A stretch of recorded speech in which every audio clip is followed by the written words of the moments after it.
नमस्कार, आप सभी का स्वागत है हमारे विशेष कार्यक्रम में। सर्वप्रथम आप सभी को दूरदर्शन परिवार की ओर से चैत्र नवरात्रों की बहुत बहुत शुभकामनाएं। दोस्तों, नवरात्र यूँ तो साल में 4 बार आते हैं, शरद, चैत्र और 2 गुप्त नवरात्रे।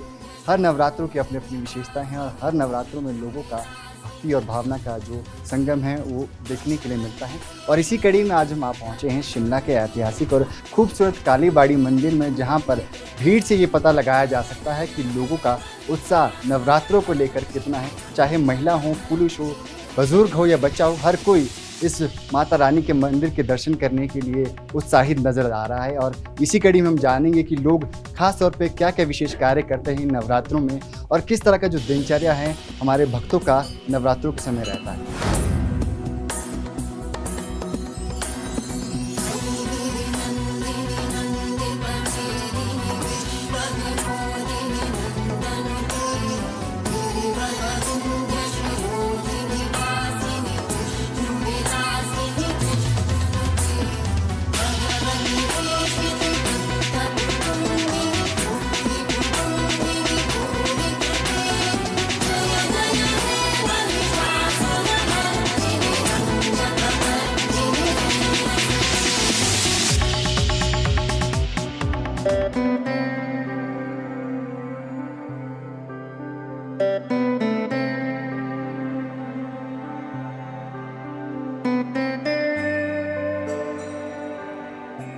तो आइए अब हम मुलाकात करेंगे मंदिर के पुजारी जी से, जिनसे जानेंगे कि क्या विशेषता है इन चैत्र नवरात्रों की। और साथ ही हम जानना चाहेंगे कि इन नवरात्रों में हमारा दिनचर्या किस तरह का रहना चाहिए। और ख़ास तौर पर अगर हम बात करें काली बाड़ी मंदिर की, तो किस तरह का इतिहास रहा है इस काली बाड़ी मंदिर का। और साथ ही खास तौर पे अक्सर लोगों के मन में भ्रांति रहती है कि हमें जो कंचन पूजा है वो अष्टमी को करनी चाहिए या नवमी को करनी चाहिए, और किस किस तरह का जो आयोजन है हमें कंचन पूजा के दौरान करना चाहिए।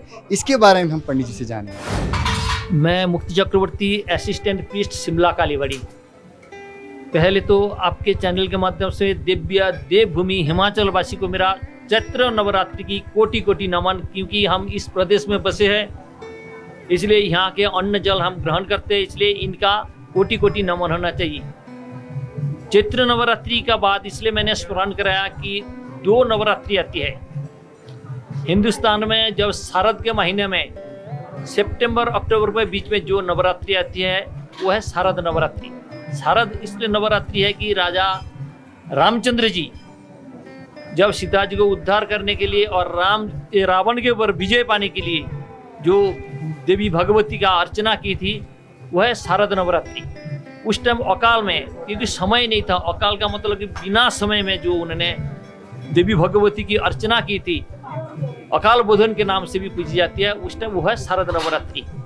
ये जो चैत्र नवरात्रि का मतलब कि इसमें राजा सूरत चैत्र वंश से ताल्लुकात रखते थे, जो अपना साम्राज्य वापस पाने के लिए देवी भगवती माँ दुर्गा जी की, जगत जननी माँ दुर्गा जी की आराधना की थी और उसमें माँ के आशीर्वाद से उन्होंने विजय प्राप्त की थी, इसलिए शारद नवरात्रि है। दोनों नवरात्रि एक ही जैसे, लेकिन महत्व तो एक ही है, कोई महत्व का कोई अलग ये नहीं है।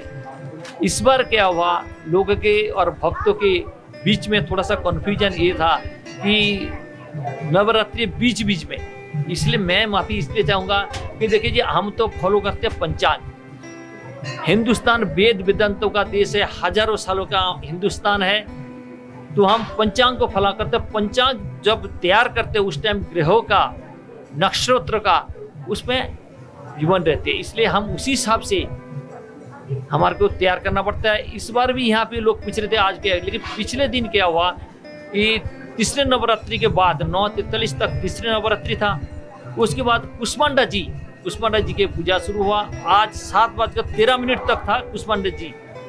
हम उसी तिथि को महत्व देते हैं, जिस सूर्योदय के बाद जो आता है उसी तिथि को मान्यता देते हैं। आज कुष्मांडा जी की भी पूजा हुई। उसके बाद जो 5वां नवरात्रि माता स्कंद माता की पूजा विधिवत रूप से हो चुकी है।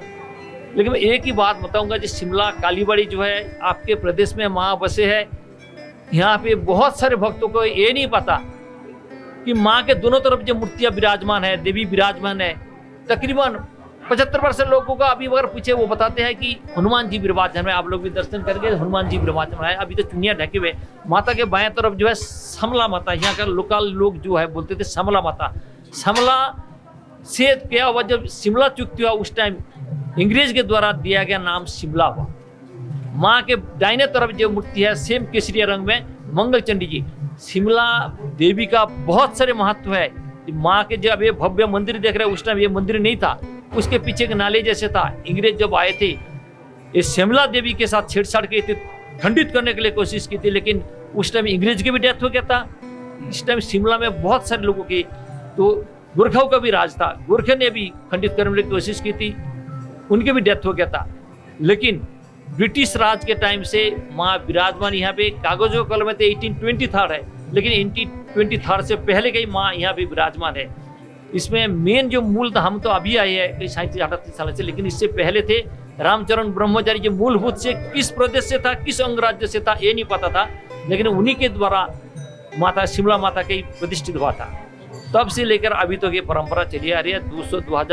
202 साल के ये मंदिर है और इन्हीं का ही महत्व बहुत सारे आप लोग भी बहुत भाग्यशाली है कि माँ आपके प्रदेश में बसे है। और बीच में जो देख रहे जो दक्षिणा काली ये माँ, ये भवतारिणी इसलिए कि भव के उद्धार करने वाली है भवतारिणी माँ राजस्थान से बनकर आई है। साथ ही अगर हम भक्तों के उत्साह की बात करें तो किस तरह का जो भक्तों का उत्साह देखने के लिए मिल रहा है, और सुबह से लेकर शाम तक जो भक्तों की जो भीड़ देखने के लिए मिल रही है, और क्या किस तरह का जो दिनचर्या है इस मंदिर में देखने के लिए मिल रहा है। देखिए जी, इन माता की बहुत शुक्र है। आप लोग भी अगर पीछे 2 साल में चले जाए तो क्या स्थिति था। आपका दिनचर्या में सरकार निर्धारण करते थे कि इस टाइम के अंदर बाजार करो, बाजार जाओ, मंदिर जाओ, खाना पीना क्या खाएंगे, लेकिन एक सबक था हमारे दिल में अंदर, हम तो जैसे राक्षस हेमन बन गया। हमारे अंदर दया भावना चाहिए और छोटे बड़े का अंदर एक विनम्रता होनी चाहिए कि हम छोटे हैं बड़े हैं, ये भेदभाव की 21वीं शताब्दी में हम वास कर रहे हैं। और सभ्य हिंदुस्तान जो क्या है, विश्व में हिंदुस्तान का कितना आगाज है, हिंदुस्तान का क्या नाम है, तो हमारे को दया भावना चाहिए। वो स्थिति को भूल जाए।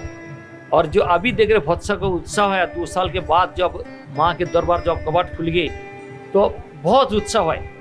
हमें अगर दिख जाए कि 6 बजे रूटीन है कि 6 बजे मंदिर खुलते हैं, लोग बोलते हैं कि भक्त लोग कि पंडित जी 10 मिनट पहले खोल दिया करो, लेकिन देखिए हमें भी एक काम करते हैं, हमें एज ए एम्प्लॉय काम करते हैं, हमें भी एक सबसे अनुमति लेके करना पड़ता है। भक्तों का भी हम कदर करते हैं, क्योंकि देखिए हम भक्त के लिए, हमारे लिए भक्त नहीं है, भक्त हमारे लिए, तो उनके सेवा के लिए हम है, तो इसलिए हमारे महत्व भक्त से।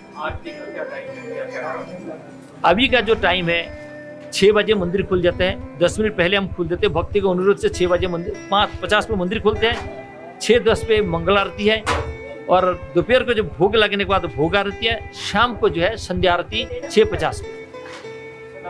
क्या धूम रहती है यहाँ पे, खास तौर पे पंच पूजन होता है। देखिए जी, हाँ जी, नवरात्रियों का जो मेन पूजा होती है, जो 9 दिन का मेन विशेष जो होता है, अगर 9 दिन का तिथि कौन सा, 9 दिन 9 देवियों का अगर पूजा माना जाए तो नित्य पूजा से अलग है। इसमें प्रचार है, उपचार है, क्या जी, पंच प्रचार, गंध धूप दीप नैवेद्य ऐसे होता है। लेकिन इसमें क्या है ना, षोडश प्रचार। जैसे कोई आपके घर में मेहमान आते हैं, उनके आसन बैठने का आसन देते हैं, स्वागत करते हैं, चरण जल, मतलब अब तो प्रथा है नहीं, पहले तो चरण धुलाते थे। कोई अगर घर में इस तरह चरण धुलाते हैं, फिर उनके पानी पिलाते हैं या चाय देते हैं, आजकल तो रिवाज बन गए। इसी तरह से माँ की भी उपचार होती है। माँ के लिए स्वागत होते हैं, आसन देना पड़ता है, उनके पैर धोने के आचमन होते हैं, पानी पिलाने के होता है, कुछ खाने के लिए उनका प्रसाद निवेदन करता है, बाद में उनके अर्घ्य प्रदान करते हैं। इसी तरह से 9 दिन का जो पूजा है वो षोडश प्रचार से होती है, उपचार होती है, विधि से करना पड़ता है। पंजिका में जो पंचांग है उसमें जो स्थिति से लिखा था उस समय के तय समय के अंदर हमें क्लियर करना पड़ता है। काफी जो हमारे भक्त है वो उपवास रखते हैं नवरात्रों में, तो किस तरह का जो दिनचर्या है, जो खास उपचार व्रत रखते हैं, उनका किस तरह का जो दिनचर्या है। देखिए, पहले मैं इस बात में मैं खंडन करूंगा। देखिए, मान लीजिए पहले के लोग 100 साल जिंदा रहते थे, लेकिन अभी क्या है, बीमारी ग्रसित कर दिया। तकरीबन लोग अभी 30-35 के बाद भी बीमारी ग्रसित कर दिया। लेकिन जो लोग नहीं रख पाते, मन ही मन सच्चे दिल से माँ का स्मरण करे। जो लोग दवाई खाते भी और नाश्ता करके कुछ खा के भी माँ की अर्चना करे तब भी कोई अपराध नहीं है। अगर उपवास रखना चाहते हैं लेकिन वो पानी पिए, ग्लूकोज पानी पिए, पानी का सेवन जरूर करे, शरीर के अंदर पानी का कमी ना हो। लेकिन फल भी खाना, फलाहार कर सकते हैं, उसमें कोई दिक्कत नहीं, कोई अपराध नहीं है।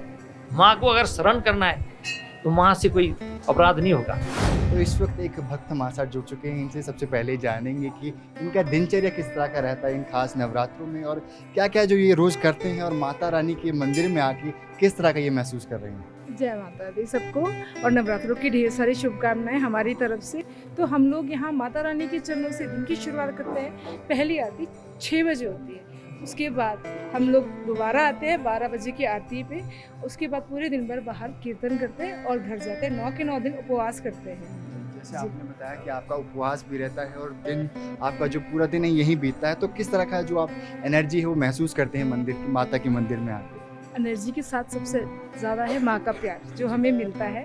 वो दोनों चीज़ें मिलके महा एनर्जी बन जाती है, तो हमें बहुत अच्छा लगता है। जैसे आपने ये बताया कि आपका उपवास रहता है पूरा दिन, आपको भूख नहीं लगती, किस तरह का आप महसूस करते हैं? क्योंकि अगर हम खासतौर पर आप यंग भी है और काफ़ी जो युवा हैं वो डरते हैं अक्सर व्रत लेने से, तो आप कैसा महसूस करते हैं? किस तरह से अपने आप को एनर्जेटिक बना के रखते हैं? बस सब माँ की कृपा है। माँ की कृपा से ये सब पॉसिबल होता है, वरना इंसान तो कुछ भी नहीं कर सकता। जी। एक और साथी इस वक्त हमारे साथ जुड़ चुके हैं। अगर मैम आपसे जानना चाहें तो आप भी काफ़ी जो भक्तों की जो भीड़ है यहाँ देखने के लिए मिलती है, तो किस तरह का आप महसूस करते हैं जब मंदिर, माता के मंदिर में आते हैं? किस तरह की जो एनर्जी है आपको इस मंदिर में आके महसूस होती है? हमको बेटे पहले तो माता रानी का नवरात्रों का बहुत बहुत बधाई हो आप लोगों को। और हमें यहाँ आके बहुत अच्छा लगता है मंदिर में आना। और हर साल नवरात्रे आते हैं, हर साल हम नवरात्रों का व्रत भी रखते हैं। सबसे पहले तो मैं आपका नाम जानना चाहूँगा और आप कहाँ से माता रानी के दर्शन करने आए, इसके बारे में थोड़ा सा हमारे दर्शकों को बताएं। मेरा नाम नीलम चड्ढा है, मैं छोटा शिमला से आई हूँ। और आज हम नवरात्रों के दिन कालीवाड़ी आए हैं। और हम नवरात्रों के दिन पहले दिन हम घर में कलश पूजा करते हैं, और जब अष्टमी पूजा होती है हमारे घर में कंजका पूजते हैं, और छोटी छोटी कन्याओं को घर में ले आते हैं और उनकी पूजा करते हैं। और हम उधर छोटे छोटे बच्चों को थोड़ा बहुत सामान जैसे कि चूड़ियाँ वगैरह अपने छोटे छोटे कंजकों को प्रसाद हलवा देते हैं, उनकी पूजा करते हैं। और जैसे आपने बताया कि आप रोज़ मंदिर भी आ रहे हैं, माता रानी के दर्शन करने आते हैं, तो किस तरह का जो आपको जो एनर्जी है मंदिर में आके महसूस होती है? बहुत अच्छा लगता है हमारे को मंदिर में आके माता के पास। और साथ ही अगर हम दिनचर्या की बात करें, क्योंकि नवरात्रों में बहुत सी खास जो पूजा है, महिलाएं हैं और जितने भी हमारे जो तमाम भक्त वो करते हैं और ख़ास तौर पे पूरा दिन उपवास रखते हैं, तो किस तरह से आप अपनी एनर्जी को शुरू से लेकर पूरे जो दिन ख़त्म होते तक कैसे तक मेंटेन करके रखते हैं? हम सुबह उठ के नहा धो के पूजा करते हैं माता जी की, और वहाँ व्रत का उपवास रखते हैं। फिर हम यहाँ मंदिर आते हैं, पूजा अर्चना करते हैं, फिर हम घर जाते हैं। फिर यहाँ कालीवाड़ी में बहुत मज़ा आता है, और कीर्तन होता है इधर, और पूजा पाठ भी होता है इधर। अक्सर हमने देखा है कालीबाड़ी मंदिर में ना केवल स्थानीय लोगों की भीड़ रहती है, बल्कि यहाँ पे दूर दराज से, अन्य राज्य से भी लोग भक्त यहाँ माता रानी के दर्शन करने आते हैं। और इस वक्त कुछ ऐसे ही बाहर से आए भक्त हमारे साथ जुड़ चुके हैं। सबसे पहले मैं सर स्वागत करना चाहूँगा, और मैं ये जानना चाहूँगा आप कहाँ से यहाँ पे माता के दर्शन करने आए हैं? मैं वेस्ट बंगाल कोलकाता से। हम लोग कोलकाता से आए हैं। कोलकाता से। तो आप सभी वेस्ट बंगाल कलकत्ता से घूमने आए हैं, तो किस तरह का जो माहौल है और किस तरह की जो एनर्जी है आप माता रानी के मंदिर में आके महसूस कर रहे हैं? बहुत अच्छा है। और ख़ास तौर पर अगर हम बात करें नवरात्रों की, तो हम लोग जब भी आता है यहाँ पर माँ का दर्शन करने आता है, क्योंकि कलकत्ता में भी हम लोग काली माँ का मंदिर है, दक्षिणेश्वर मंदिर है, वो सब दर्शन करता है। तो यहाँ पर आके हम लोग को सुकून मिलता है। मैं तो पहले भी आ चुकी हूँ माता रानी के मंदिर में, तो अभी तो नवरात्रि का माहौल है, तो आकर बहुत अच्छा लगा कि उसका आशीर्वाद मिल जाए, यही सबसे बड़ा है। नवरात्रों में क्या कुछ आप विशेष कार्य भी करते हैं माता रानी के लिए? हम पहला कलकत्ता से आया है वेस्ट बंगाल में। हाँ, बहुत बड़ा काली मंदिर है। हम सुना है हिमाचल का काली मंदिर बहुत जागृत है, इसलिए हम घूमने आया है। हमको बहुत अच्छा लगा, बहुत भक्ति किया हम माँ को, सबाई को भक्ति दिए कल्पना के लिए। अगर हम बात करें वेस्ट बंगाल की, तो वेस्ट बंगाल में आखिर नवरात्रों के टाइम क्या क्या विशेष कार्य की जाती है? क्योंकि अक्सर हम बात करें शिमला की तो बहुत सी तरह तरह की यहाँ पूजा आरती का आयोजन किया जाता है, तो वेस्ट बंगाल में ऐसा क्या विशेष किया जाता है नवरात्रों में? काली मंदिर होता है, जैसे कालीबाड़ी, दक्षिणेश्वर मंदिर और बहुत सारा कालीबाड़ी है वहाँ पर, तो वहाँ पर भी विशेष पूजा होता है ये समय। तो काली माँ का तो पूजा सब समय ही होता है, अमावस के टाइम में भी होता है। तो अभी चल रहा है हमारा वहाँ पूजा। अभी जब हम निकले उसके पहले ही भी अमावस का टाइम था, तो उस टाइम भी पूजा हुआ है। अभी होता है सारा कलकत्ता में, जो भक्त है माँ का सभी पूजा करते हैं।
इस वक्त एक और भक्तजन जुड़ चुके हैं हमारे साथ और इन्होंने आज माता रानी के दरबार में कढ़ाई का आयोजन किया है। तो किस उपलक्ष्य में आपने जो कढ़ाई का आयोजन किया है उसके बारे में थोड़ा सा दर्शकों को बताएं। जय माता दी। ये नवरात्रों के उपलक्ष्य में करीबन हर साल हम कढ़ाई देते हैं जी। देने वाले हम कोई नहीं है, देने वाली माता अपने आप ही हमारे से करवा रही है। जी। और अगर हम बात करें एनर्जी की, क्योंकि आपने कहा कि आप हर साल यहाँ पे कढ़ाई का आयोजन करते हैं, माता के भक्तों को कढ़ाई बांटते हैं, तो किस तरह की एनर्जी और जो खुशी है आप मंदिर में आकर महसूस करते हैं? इस मंदिर से बहुत ज़्यादा खुशी है जी। जो कुछ हमने मांगा है हमें इस माता ने दिया हुआ है, हमें नहीं दुनिया को।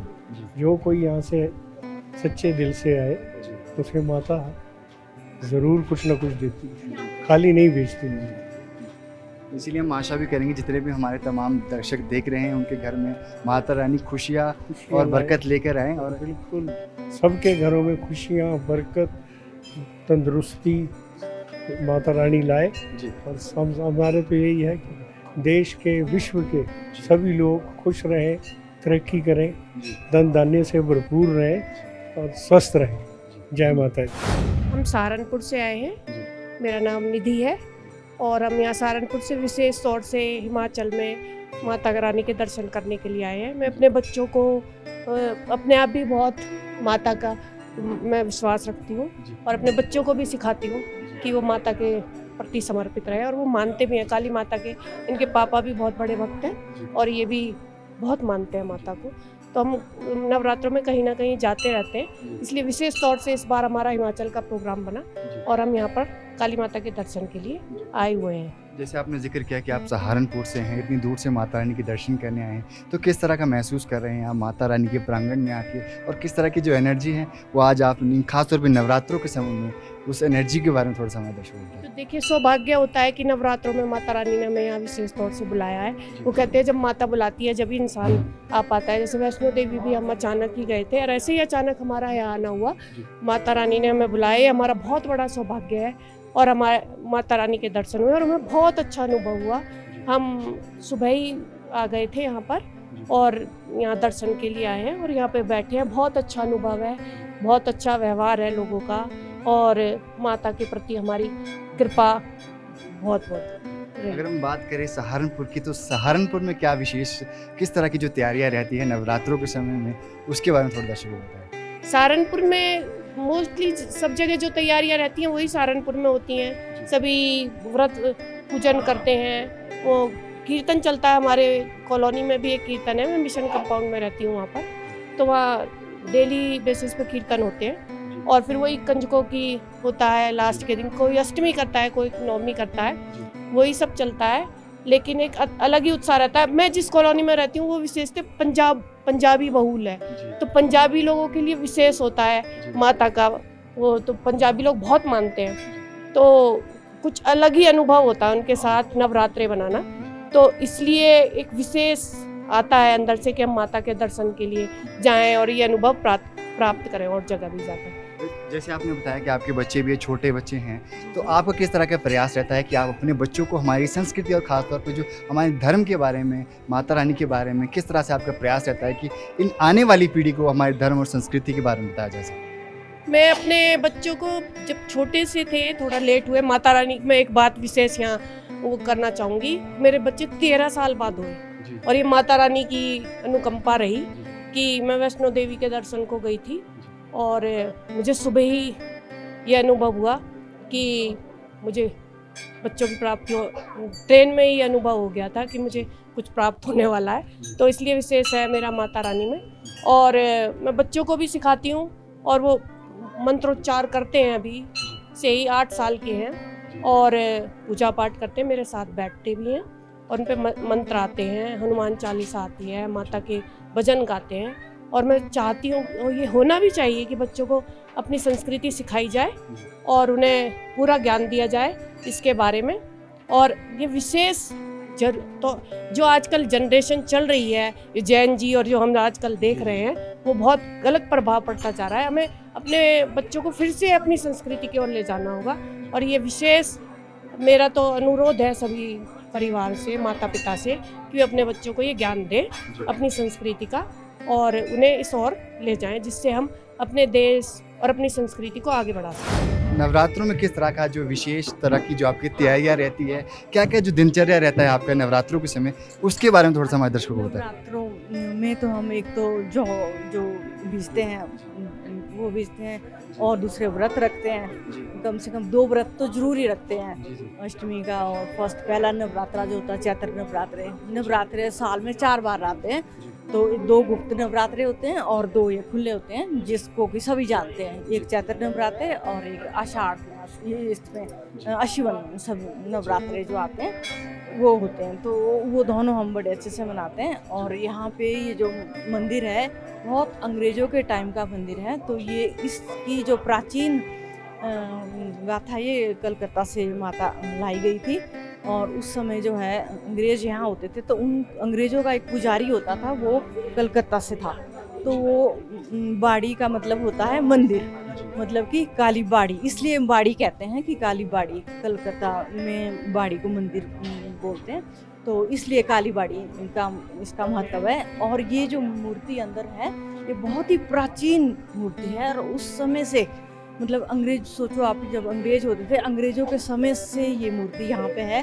और पहले इसका नाम जो है श्यामला देवी होता था, तो श्यामला देवी के नाम से ही यहाँ का शिमला नाम पड़ा, तो तब इसे शिमला इसको बोलते हैं, क्योंकि यही सबसे पहला मंदिर था अंग्रेजों के टाइम का। हमें ये इतिहास में हमने पढ़ा है।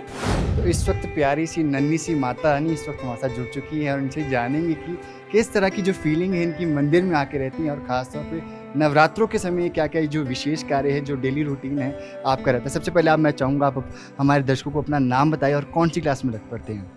मैं आर्याही अग्रवाल हूँ, मैं कोलकाता से आई हूँ और मैं 4वीं क्लास में हूँ। अगर हम बात करें नवरात्रों की और ख़ासतौर पे आप मंदिर दर्शन करने आए हैं, किस तरह का आपको जो एनर्जी है और किस तरह की जो आपको खुशी है मंदिर में आके मिल रही है? मुझे बहुत ज़्यादा अच्छा लगता है, पर स्पेशल फील करती हूँ क्योंकि मेरे मम्मी पापा ने मुझे काली माँ से ही मांगा था। जी, और क्या क्या जो स्पेशल एक्टिविटी है, क्या क्या जो आप जो डेली रूटीन है नवरात्रों के समय, क्या क्या जो आपका जो खास विशेष कार्य रहता है? नवरात्रों के समय तो मैं कभी कभी पूजा भी करती हूँ कुछ नवरात्रों के टाइम, और पर जब भी करती हूँ तब सच्चे मन से ही करती हूँ। अगर हम बात करें जो आपकी एज के बच्चे हैं, जो आपके जो दोस्त हैं, अगर वो आपको देख रहे हो तो उनको क्या लेसन देना चाहेंगे कि वो भी मंदिर आए और माता रानी के दर्शन करें, और नवरात्रों में क्या क्या विशेष कार्य करने चाहिए?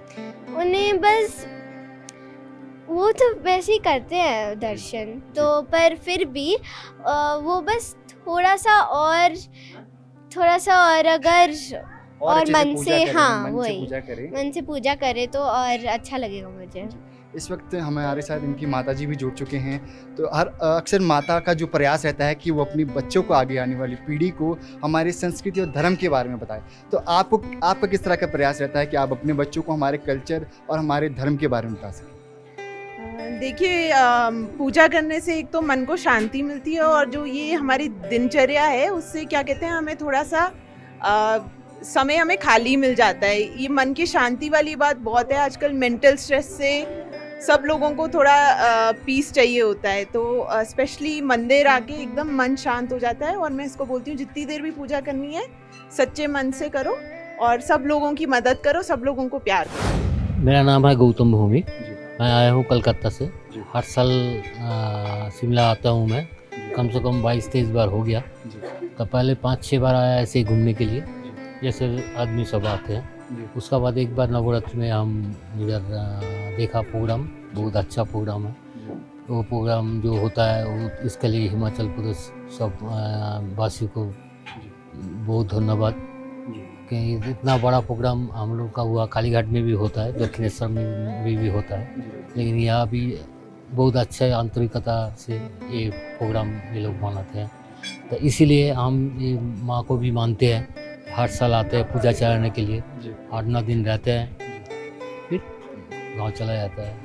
हर साल भी फैमिली लेके आता है, ये पहली बार हमारा फैमिली नहीं लेके आया। गौतम, जैसे आपने बताया कि आप हर साल मंदिर में माता रानी के दर्शन करने आते हैं, हर साल आप कलकत्ता से कालीबाड़ी दर्शन करने आते हैं, तो इस साल अगर हम बात करें तो नवरात्रों के उत्साह और जो भक्ति की, जो खुशी की जो लहर है, आपको किस तरह की देखने के लिए मिलती है? खुशी की लहर तो हम लोगों का हुआ बंगाल में, आपको पता है वो दुर्गा पूजा होता है, मालूम है ना, वो भी एक बहुत बड़ा सेलिब्रेशन होता है। ये भी कुछ कम नहीं, ये भी ऐसे शिमला का जो आबादी जो है उसमें के काफ़ी है। कलकत्ता का आबादी तो ज़्यादा है, आप लोग जानते हैं, तो सेलिब्रेशन ज़्यादा ही होता है, मज़ा भी ज़्यादा होता है, एंजॉय भी ज़्यादा लोग करते हैं। तो यहाँ छोटा जगह में इतना बड़ा समागम हम पहले बार देखा, जब आज से 15 साल पहले। उसका बाद से हर साल हम आता है।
दर्शकों, हम कार्यक्रम के अंतिम पड़ाव में आ चुके हैं और आज हमने जाना कि माता रानी के इस भव्य मंदिर में, खासतौर पे कालीबाड़ी मंदिर में लोगों का किस तरह का उत्साह है और दिनचर्या किस तरह का है, और ख़ासतौर पे जो ये चैत्र नवरात्रे हैं हमारे धर्म और संस्कृति में किस तरह का जिसका महत्व रहता है, इसके बारे में आज की इस कड़ी में जाना। हम आशा करते हैं कि ये नवरात्रि आप सभी की ज़िंदगी में और आपके परिवार में ढेर सारी खुशियाँ और कामयाबी लेके आए। तब तक के लिए जय हिंद, जय हिमाचल।